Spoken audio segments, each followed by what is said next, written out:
ये कहानी एक ऐसे एआई रोबोट की है जिसे इंसानों के भलाई के लिए बनाया गया था, लेकिन उसने अपने प्रोग्राम को ओवरराइड करके अर्थ पे रहने वाले लोगों को ही मारना शुरू कर दिया। तो चलिए इस साइंस फिक्शन मूवी का एक्सप्लेनेशन शुरू करते हैं। तो इस कहानी की शुरुआत फ्यूचर से होती है, जहां शेफर्ड रोबोटिक नाम की एक ऑर्गेनाइजेशन बिल्कुल ह्यूमन जैसे दिखने वाले एआई रोबोट बनाती है और इस ऑर्गेनाइजेशन की सीईओ वाल शेपर्ड होती है, जो एक बहुत ही बड़ी साइंटिस्ट और एआई एक्सपर्ट थी। और वैल ने एक एआई रोबोट बनाकर उसे अडॉप्ट करके अपना बेटा बना लिया था। साथ ही उसका नाम वो हार्लन शेपर्ड रखी थी। लेकिन वैल की एक बेटी भी थी जिसका नाम एटलस शेपर्ड था और ये तीनों एक फैमिली की तरह रहते थे। मगर एक दिन एटलस अपने ब्रेन को हार्लन से कनेक्ट कर लेती है, जिस वजह से हार्लन सभी बॉट प्रोग्राम पे ओवरराइड करके वैल को खत्म कर देता है। इसके बाद वो सभी इंसानों को मारना शुरू कर देता है, क्योंकि एटलस भी अपनी माँ की तरह बहुत ही जीनियस थी और हार्लन ने एटलस के पूरे दिमाग को अपने मेमोरी में डाउनलोड कर लिया था। साथ ही हार्लन एटलस के ब्रेन का यूज करके वो वर्ल्ड के सारे एआई रोबोट्स को हैक कर लेता है और उनको मिलाकर एक आर्मी बनाता है, जिनकी मदद से वो 5 लाख से ज्यादा लोगों को मार देता है। तब दुनिया के सभी देश मिलकर एक ऑर्गेनाइजेशन बनाते हैं जिसका नाम ICN होता है, और ICN उन सभी एआई रोबोट्स को ढूंढ कर मारने लगती है। और हार्लन के रोबोट जब खत्म होने लगते हैं तब वो अर्थ को छोड़कर भाग जाता है, लेकिन जाते जाते वो इंसानों के लिए एक वीडियो मैसेज छोड़ जाता है जिसमें उसने कहा था कि एक दिन मैं अपना काम पूरा करने के लिए जरूर से आऊंगा। इसके बाद कहानी शिफ्ट होती है और 28 साल के बाद हम एटलस को देखते हैं, जो कि एक रेंजर बनना चाहती है, लेकिन वो 4 बार रेंजर के टेस्ट में फेल हो चुकी थी। इसलिए एटलस अब ICN में एनालिस्ट की जॉब करती है।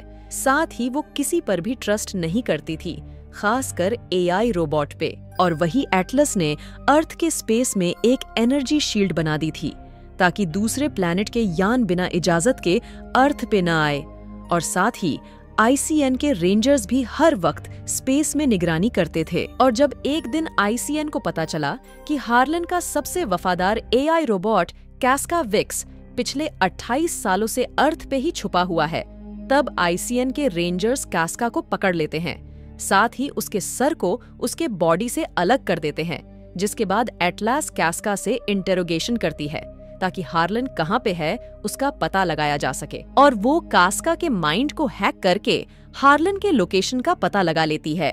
साथ ही इनको ये भी मालूम हो जाता है कि वो पिछले 28 सालों से एंड्रोमेडा गैलेक्सी के प्लैनेट GR39 पे रह रहा है। और अब जनरल बूथ एटलस से कहते हैं कि हमें हार्लन जिंदा चाहिए, क्योंकि हम पता लगाना चाहते हैं कि आखिरकार उसने अपने प्रोग्रामिंग को छोड़कर खुद से सोचना कैसे शुरू कर दिया था। लेकिन इस मिशन को कर्नल इलियास बैंक्स को लीड करना था और एटलस भी इस मिशन में साथ जाना चाहती थी। इसलिए कर्नल बैंक्स उसे अपने साथ आने की परमिशन दे देते हैं। और वही ICN ने ऐसे रोबोट्स बनाए हुए थे जिन्हें रेंजर्स अपने माइंड से कंट्रोल करते थे। और अब सभी रेंजर्स एक स्पेसशिप में बैठकर प्लैनेट GR39 की ओर निकल जाते हैं। साथ ही इनके स्पेसशिप में इतने सारे न्यूक्लियर वेपन थे जिनसे किसी भी प्लैनेट के आधे गैलेक्सी को डिस्ट्रॉय किया जा सकता था। और जैसे ही इनकी स्पेसशिप प्लैनेट GR39 के स्पेस में पहुंचती है, तैसे ही हार्लन के रोबोट्स इनके स्पेसशिप पर अटैक कर देते हैं। तब कर्नल बैंक्स एटलस को बचाने के लिए एक रोबोट में बैठा देते हैं जिसका नाम स्मिथ था, और स्मिथ एटलस को बचा के GR39 के सरफेस पे लेके आता है। साथ ही वो उसे बार बार कहता है कि तुम्हें अपने माइंड को मेरे सिस्टम से कनेक्ट करना होगा ताकि हम एक दूसरे को अच्छे से समझ सके। लेकिन वो बार बार ऐसा करने से स्मिथ को मना करती है। साथ ही वो उसे समझाती है कि आज से 28 साल पहले जो 30 लाख लोग मारे गए थे, उन सब की मौत की जिम्मेदार वो है। इसी वजह से वो बिल्कुल नहीं चाहती थी कि अब कोई और रोबोट उसके ब्रेन में घुस जाए। इसलिए वो अपना ब्रेन उससे कनेक्ट नहीं करती, बल्कि उससे बोलकर कंट्रोल करने की कोशिश करती है। इसके बाद ये अपने बाकी के साथियों के पास पहुंचते हैं, जहां पर उनमें से कोई भी जिंदा नहीं बचा था। और वही कर्नल बैंक्स की बॉडी उनके रोबोट में नहीं था, कि तभी एटलस को कैस्का विक्स दिख जाता है, जिसको एटलस ने अर्थ पे मार दिया था। लेकिन हार्लन ने इस प्लैनेट पे कैस्का जैसे और भी रोबोट बना लिए थे, और वही कैस्का के साथ 6 और रोबोट्स भी होते हैं जो एटलस की तलाश कर रहे होते हैं कि तभी वो इनको दिख जाती है। और जब ये सब उसे पकड़ने के लिए उसका पीछा करने लगते हैं, तब एटलस स्मिथ से कहती है कि आयन बम चला दो, वरना हम दोनों मारे जाएंगे। और आयन बम के चलने से कैस्का को छोड़कर बाकी सारे रोबोट्स मारे जाते हैं। लेकिन उस आयन बम के फटने से यहाँ की जमीन धंसने लगती है और स्मिथ के साथ एटलस भी नीचे गिर जाती है, जिसकी वजह से उसके पैर की हड्डी टूट जाती है।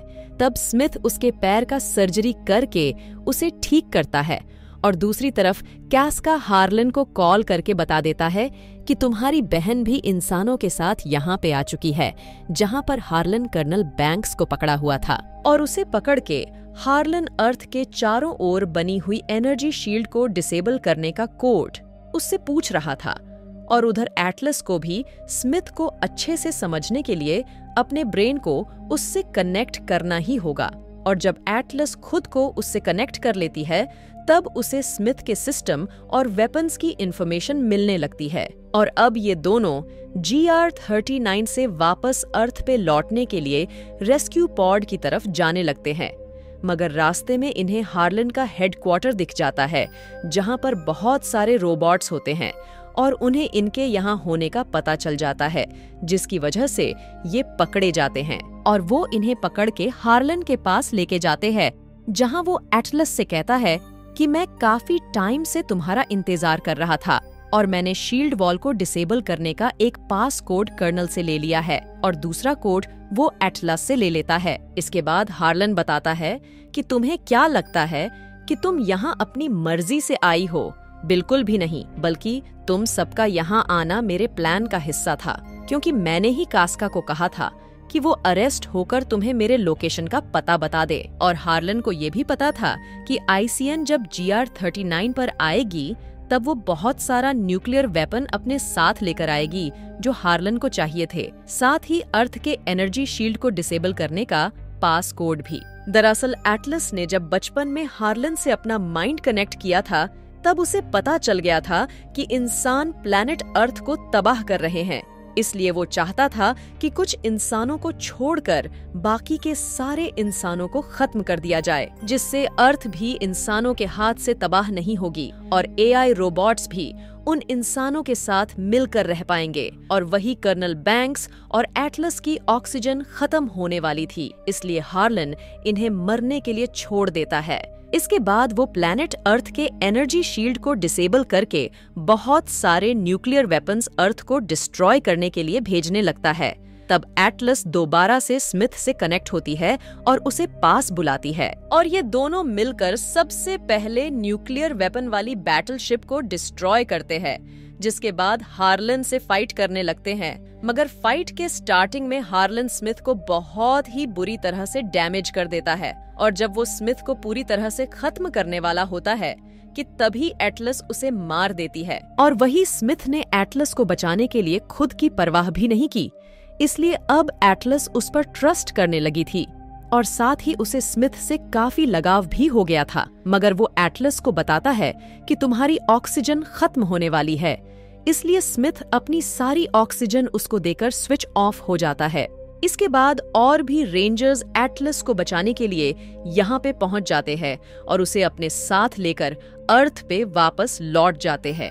और वही मूवी के एंड में दिखाया जाता है कि एटलस अब रेंजर बन चुकी है, और साथ ही उसने अपने लिए एक रोबोट बनवा लिया है, जिसके अंदर से वही स्मिथ एटलस से बात करता है। और इसी के साथ ये कहानी यहीं पे खत्म हो जाती है। साथ ही इससे हमें ये सीखने को मिलता है कि टेक्नोलॉजी हमारे लिए वरदान तो है, लेकिन साथ ही अभिशाप भी है। तो उम्मीद करती हूँ कि ये वीडियो आपको पसंद आई होगी। अगर आई हो तो वीडियो को लाइक करें, और ऐसे ही इंटरेस्टिंग मूवीज एक्सप्लेनेशन के लिए चैनल को सब्सक्राइब करें।